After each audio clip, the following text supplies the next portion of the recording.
Hi guys, welcome to my channel. Triple C series के अंतर्गत chapter number first का ये लेक्चर नंबर 4 है और आज हम बात करने वाले हैं आईटी गैजेट्स तथा इससे रिलेटेड एप्लीकेशंस के बारे में। कंप्यूटर हार्डवेयर क्या होता है, सीपीयू क्या होता है, इनपुट डिवाइसेस तथा आउटपुट डिवाइसों के बारे में तथा कंप्यूटर मेमोरी के बारे में बात करते हैं। इन सारे टॉपिक्स को आज हम लोग स्टेप बाय स्टेप कवर करने वाले हैं, तो बने रहें हमारे इस वीडियो में। चलिए शुरू करते हैं। देखिए, आईटी का मतलब होता है इंफॉर्मेशन टेक्नोलॉजी। आईटी का पूरा नाम क्या है? Information technology. आईटी गैजेट से हमारा तात्पर्य ऐसे उपकरणों या मशीनों से है जो सूचना प्रौद्योगिकी से संबंधित है, अर्थात इंटरनेट के माध्यम से इन्हें कहीं से भी एक्सेस किया जा सकता है। ऐसे उपकरणों को हम क्या कहते हैं? आईटी गैजेट्स कहते हैं, जिनको इंटरनेट के माध्यम से हम कहीं से भी एक्सेस कर सकें। ऐसे गैजेट्स को क्या कहा जाता है? आईटी गैजेट्स कहा जाता है। इसके एग्जांपल देख लेते हैं कौन कौन से हैं। जैसे फॉर एग्जांपल स्मार्टफोन हो गया। अब स्मार्टफोन क्या होता है? ऑलमोस्ट हर किसी के पास में आज की डेट स्मार्टफोन है ही है और सब लोग इसका यूज कर ही रहे हैं, तो इसके बारे में कुछ बताने की जरूरत नहीं है। लैपटॉप, देखिए लैपटॉप और डेस्कटॉप समथिंग सेम ही होता है, बट डिफरेंस क्या है? लैपटॉप को इजिली हम कैरी कर सकते हैं और आकार में छोटे होते हैं, बाकी वर्क सेम ही है। टेलीविजन के बारे में सबको पता ही है। ड्रोन कैमरा क्या होता है? देखिए ड्रोन कैमरा आज की डेट में बहुत ही बढ़िया गैजेट है, जिसके माध्यम से अगर देखा जाए तो बहुत सारा काम किया जा रहा है। सबसे ज्यादा जो इम्पोर्टेंट काम है तो उसको वीडियो रिकॉर्डिंग तथा फोटो कैप्चर करने के लिए किया जाता है। आप लोगों ने भी देखा होगा, शादी विवाह इन सारी जगहों पे कोई भी फंक्शन हुआ, वहाँ पे ये सारा ड्रोन कैमरा के थ्रू बहुत सारा रिकॉर्डिंग किया जा रहा है, वीडियो रिकॉर्डिंग किया जा रहा है। बाकी इसका यूज कृषि के क्षेत्र में भी किया जा रहा है। लोग क्या कर रहे हैं, जो किसान भाई लोग हैं वो लोग क्या कर रहे हैं, कुछ ऐसी जगह होते हैं जहाँ पे इंसान नहीं जा पा रहा है, तो वहाँ पे क्या है, दवाओं का छिड़काव करना है। या फिर इसका यूज आज की डेट इंपोर्ट एक्सपोर्ट करने में भी हो रहा है। सामान एक जगह से दूसरी जगह तक पहुँचाना है तो लोग ड्रोन के थ्रू भी भेज रहे हैं सामान। तो ये सारी चीजें होती हैं ड्रोन के बारे में। इसको हम रिमोटली एक्सेस कर सकते हैं और इसका रिमोट कंट्रोल हमारे हाथों में रहता है और इससे पता चलता है कि हमारा ड्रोन कहाँ पे है। चलिए और आगे बढ़ते हैं। अगली डिवाइस आती है हमारी गूगल ग्लास। अब गूगल ग्लास क्या होता है? सिंपल, गूगल ग्लास एक चश्मे की आकृति की डिवाइस होती है जिसको हम अपनी आंखों पे पहनते हैं। ये डिवाइस या गैजेट हमारा नॉर्मल चश्मे के जैसा ही होता है, बट इसमें क्या है, कुछ अलग से फीचर होते हैं। जैसे कि इसके थ्रू हम वीडियो रिकॉर्डिंग कर सकते हैं, साथ ही में कॉल रिसीव कर सकते हैं। दूसरा क्या है, दूसरा टेक्स्ट मैसेज डाल सकते हैं, वॉइस कमांड के थ्रू इसको कंट्रोल कर सकते हैं। तो इसको थोड़ा सा डिटेल में समझने के लिए हम एक पिक्चर ओपन कर लेते हैं, जिससे आप लोग थोड़ा सा और अच्छे से समझ पाएँ। इसको मैं थोड़ा सा जूम कर देता हूँ, ठीक है। देखिए ये हमारा गूगल ग्लास है, इसमें ये बटन यहाँ पे लगा हुआ है। इससे क्या रहता है कि इजीली जब हम इसे प्रेस करते हैं तो ये एक्टिव मोड में आ जाता है। इसको अपने मोबाइल फ़ोन के ज़रिए इजीली कनेक्ट कर सकते हैं, आसानी से कनेक्ट हो जाता है। और ये एक एंड्रॉयड डिवाइस ही है और यहाँ पे स्क्रीन लगी होती है, जिससे क्या होता है कि हमारा जो भी मैसेज है वो हमारा स्क्रीन पे दिखाई पड़ता है। किसी को हम वॉइस कमांड के थ्रू कॉल कर सकते हैं या फिर इंटरनेट एक्सेस होने के साथ में इंटरनेट के माध्यम से कुछ भी सर्च कर सकते हैं। जीपीएस कनेक्टेड होता है। तो ये फीचर हैं गूगल ग्लास के। गूगल ग्लास के बारे में अगर बात करी जाए तो इसे गूगल ने ही बनाया था, लेकिन ये गैजेट बहुत ज़्यादा पॉपुलर नहीं हो पाया और इसे फाइनली 2023 में बंद कर दिया गया। चलिए आगे बढ़ते हैं। अगला डिवाइस आता है smart watch. Smart watch almost सबने आज की डेट में यूज ही किया है। इसको भी हम इजीली अपना हाथों में पहन सकते हैं और इसको मोबाइल फ़ोन के ज़रिए कनेक्ट कर सकते हैं, जिससे कि हम कॉल रिसीव कर सकते हैं, चैटिंग कर सकते हैं। ये सारा कुछ एंड्रॉयड एप्लीकेशंस को हम इजीली अपने स्मार्ट वॉच में भी यूज़ कर सकते हैं। अगला जो गैजेट है ये हमारा VR। अब VR काफ़ी बढ़िया गैजेट है। VR का यूज़ आज की डेट में बहुत ही पॉपुलर होता जा रहा है। VR का पूरा नाम क्या होता है? Virtual reality. वर्चुअल रियलिटी का मतलब क्या है? जो चीज़ें एक्चुअल में नहीं हैं उनको रियल में आभास कराना। जो चीज़ें हैं नहीं लेकिन फिर भी हमको ऐसा लगे कि हैं, तो ये काम होता है किसका? VR का। जैसे आप ऐसे समझ सकते हो, जब आप सपना देखते हो तो आपको लगता है कि हम बिल्कुल एक्चुअल में देख रहे हैं, आपको ये बिल्कुल भी नहीं लगता कि हम सपना देख रहे हैं। तो वो है क्या? एक्चुअल में तो नहीं है, लेकिन आपको बिल्कुल लगता है कि हम रियल देख रहे हैं। तो ये मशीन का जो काम है, इस गैजेट का जो काम होता है, वर्चुअल चीज़ों को रियल आभास कराना। इसका यूज आज की डेट में जैसे चिकित्सा के क्षेत्र में भी किया जा रहा है, गेमिंग में यूज़ किया जा रहा है, फ्लाइट चलाने का अगर आप आभास करना चाह रहे हो तो उसकी ट्रेनिंग भी यहाँ पे ले सकते हो। तो कुल मिलाकर के ये जो डिवाइस है ये काफ़ी हेल्पफुल है। अगर आप चीज़ों को प्रैक्टिकल करने से पहले आप वर्चुअली उसको समझ लेते हैं तो आपके लिए काफ़ी हेल्पफुल रहेगी। तो ये डिवाइस ऑलमोस्ट हर क्षेत्र में यूज़ की जा रही है। आज की डेट में बहुत सारे ब्रांड ऐसे हैं जो कपड़े से रिलेटेड हैं, वो आपको एक्चुअल में आभास कराते हैं। वहाँ पे भी VR यूज़ होता है कि VR की मदद से आप बिना पहने ही कपड़ों को समझ पाएंगे कि ये हम पे कैसा दिखेगा। तो ये सारी चीज़ें VR के अंतर्गत आती हैं। तो ये क्या करता है, वर्चुअल रियलिटी इसका पूरा नाम है, मतलब ये आभासी चीज़ों को रियल महसूस कराता है।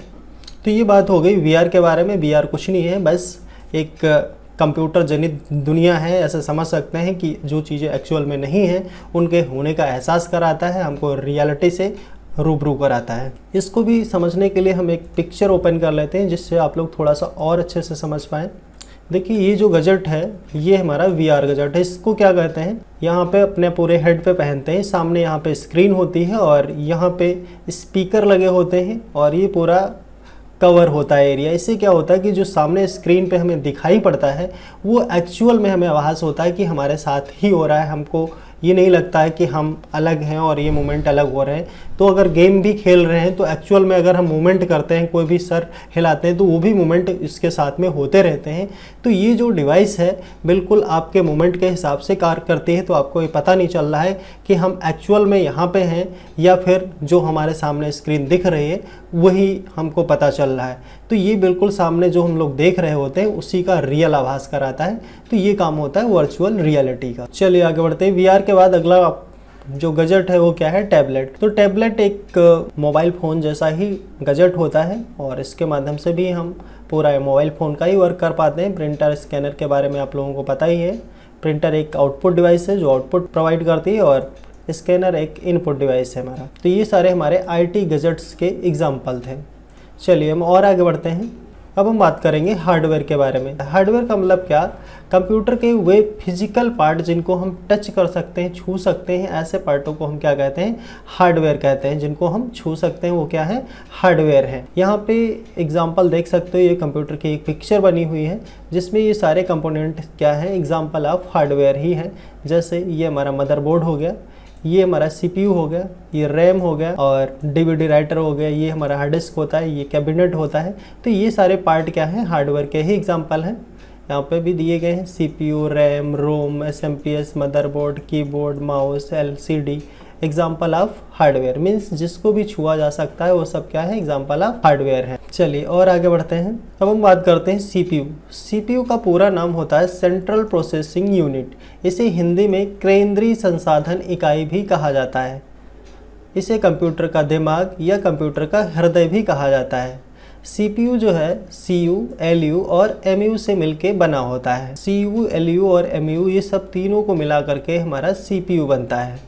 यह सभी प्रकार के इंस्ट्रक्शंस को एक्सेप्ट और प्रोसेस करने का कार्य करता है। जब भी हम कोई कमांड देते हैं तो उसे एक्सेप्ट एंड प्रोसेस करने का कार्य कौन करता है, CPU करता है। CU का मतलब होता है कंट्रोल यूनिट। ये जो इनपुट और आउटपुट के बीच की प्रोसेसिंग उसे कंट्रोल करने का कार्य करता है। और ALU का जो काम होता है अर्थमेटिक लॉजिक यूनिट होता है। तो जो भी हम लॉजिकल फंक्शन यूज़ करते हैं, लॉजिकल कमांड देते हैं तो ALU कवर करता है। और MU का काम होता है मेमोरी यूनिट पूरा नाम होता है। तो ये क्या करता है, डेटा को स्टोर करता है। तो ये बात हो गई CPU के बारे में। चलिए और आगे बढ़ते हैं। तो बताया गया इनपुट एंड आउटपुट डिवाइसेस। तो अगला हेडिंग है हमारा इनपुट तथा आउटपुट डिवाइसेस। तो इनपुट आउटपुट डिवाइसें क्या होती हैं, इसके अंतर्गत सबसे पहले हम बात करेंगे इनपुट डिवाइसें। अब इनपुट डिवाइसें क्या होती हैं, मीन्स ऐसी डिवाइसें जिनके माध्यम से हम डेटा को इनपुट कराते हैं, कोई भी इंस्ट्रक्शंस कंप्यूटर को देते हैं जिसके माध्यम से भी कंप्यूटर को हम इनपुट कमांड देते हैं। ऐसी डिवाइसों को हम क्या कहते हैं, इनपुट डिवाइसेस कहते हैं। फॉर एग्जांपल जैसे हमारा कीबोर्ड हो गया, माउस हो गया, स्कैनर हो गया, OCR हो गया, MICR हो गया, OMR हो गया, डिजिटल कैमरा है, माइक है, टच स्क्रीन है, लाइट पेन हो गया, जॉयस्टिक हो गया। ये सारे एग्जाम्पल किस चीज़ के हैं, तो इनपुट डिवाइस के ही एग्जाम्पल हैं। मीन्स जिनके माध्यम से भी हम कंप्यूटर में इनपुट कमांड देते हैं वो सभी डिवाइसें इनपुट डिवाइसें कही जाती हैं। चलिए और आगे बढ़ते हैं। अब हम बात करेंगे आउटपुट डिवाइसेस के बारे में। आउटपुट डिवाइस से मतलब क्या, जो आउटपुट प्रोवाइड करती हैं, आउटपुट प्रदान करने का जो डिवाइस से काम करती हैं उनको हम क्या कहते हैं, आउटपुट डिवाइस कहते हैं। कंप्यूटर में आउटपुट डिवाइस एक हार्डवेयर कंपोनेंट है जिसका प्रयोग कंप्यूटर से आउटपुट प्रदान करने के लिए किया जाता है। कंप्यूटर के द्वारा कई अलग अलग तरह के आउटपुट जनरेट होते हैं जिसको प्राप्त करने के लिए अलग अलग तरह के आउटपुट डिवाइसों का प्रयोग किया जाता है। मीन्स अगर मान लीजिए हम म्यूज़िक प्ले कर रहे हैं तो उसका जो आउटपुट मिलेगा तो उसको हम कैसे आउटपुट लेंगे, उसके लिए हम क्या करेंगे, स्पीकर का यूज़ करेंगे। अभी मान लीजिए हम कोई प्रिंट दे रहे हैं तो उसका आउटपुट कैसे मिलेगा, हमको प्रिंटर के माध्यम से मिलेगा।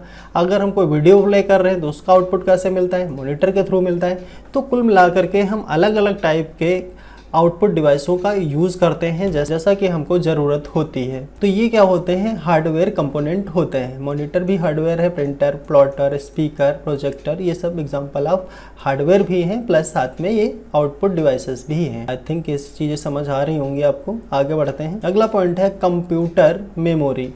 तो कंप्यूटर मेमोरी क्या होती है, there are 2 type of computer memory, number 1 primary memory और नंबर 2 सेकेंडरी मेमोरी। अब प्राइमरी मेमोरी क्या होती है समझ लेते हैं। प्राइमरी मेमोरी का मतलब क्या, मेन मेमोरी भी इसे हम कहते हैं। प्राइमरी मेमोरी को हम मेन मेमोरी भी कहते हैं। यहाँ पे जो डेटा स्टोर होता है वो परमानेंट डेटा स्टोर नहीं होता है।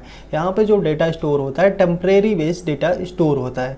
मीन्स जब तक कंप्यूटर चल रहा होता है हमारा तब तक के डेटा स्टोर होता है, और जैसे ही कंप्यूटर हमारा रिस्टार्ट होता है वो सारा डेटा मेमोरी से गायब हो जाता है। तो ये जो मेमोरी होती हैं ये फास्ट होती है, इनकी स्पीड जो है फास्ट होती है अपेक्षाकृत सेकेंडरी मेमोरी के। प्राइमरी मेमोरी के अंतर्गत हमारा वोलेटाइल और नॉन वोलेटाइल दोनों टाइप की मेमोरी आती हैं, जिसमें वोलेटाइल मेमोरी के अंतर्गत हमारा रैम हो गया और कैश मेमोरी होगी। रैम हमारी 2 प्रकार की होती है, एस रैम और डी रैम।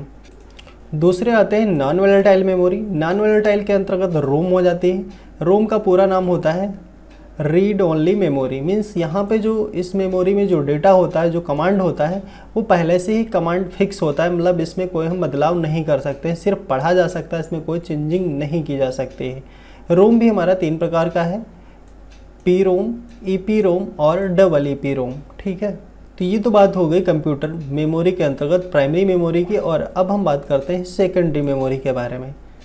देखिए सेकेंडरी मेमोरी जो होती हैं यहाँ पे क्या होता है, डेटा हम परमानेंट स्टोर करते हैं। जैसे जहाँ पे हम डेटा को परमानेंट स्टोर करते हैं वो जो मेमोरी होती है उन्हें हम क्या कहते हैं, सेकेंडरी स्टोरेज डिवाइसेस या सेकेंडरी स्टोरेज मेमोरी कहते हैं। जैसे कि हमारा हार्ड डिस्क हो गया, तो hard disk example of secondary storage device ही है। यहाँ पे हम डेटा को परमानेंट स्टोर कर सकते हैं। यहाँ पे क्या होता है कि अगर कंप्यूटर हमारा बंद भी हो जाता है उसके बाद भी जब भी चाहेंगे तो डेटा हमको मिल जाएगा वापस, जबकि हमारा प्राइमरी मेमोरी में ऐसा नहीं होता है। जैसे मान लीजिए रैम में जो डेटा है तो वो तब तक ही सेव है जब तक हमारा डेटा कंप्यूटर पे है, कंप्यूटर ऑन है, और जैसे ही कंप्यूटर रिस्टार्ट होता है वो सारा डेटा चला जाता है। बट यहाँ पे ऐसा नहीं होता है। यहाँ पे अगर हमने एक बार डेटा सेव कर दिया तो वो डेटा परमानेंट सेव हो जाता है, जब भी चाहेंगे उसको हम तब ओपन कर सकते हैं। जैसे मान लीजिए हमने कोई फाइल बनाई है, उसको जब तक हम सेव नहीं करते हैं तब तक वो डेटा कहाँ पे रहता है, प्राइमरी मेमोरी के अंतर्गत रहता है, और जैसे ही हम फाइल को सेव कर देते हैं तो वो डेटा ट्रांसफ़र हो जाता है हमारा सेकेंडरी मेमोरी में। इसीलिए क्या होता है कि जब भी हम फाइल सेव कर देते हैं उसको जब भी चाहें तो दोबारा से हम उसे ओपन करा पाते हैं। अगर ये फाइल सेव ना की जाए तो आप दोबारा से उस फाइल को ओपन नहीं कर पाएंगे। तो ये थी बात सेकेंडरी मेमोरी की। अब हम एग्जांपल देख लेते हैं सेकेंडरी मेमोरी की।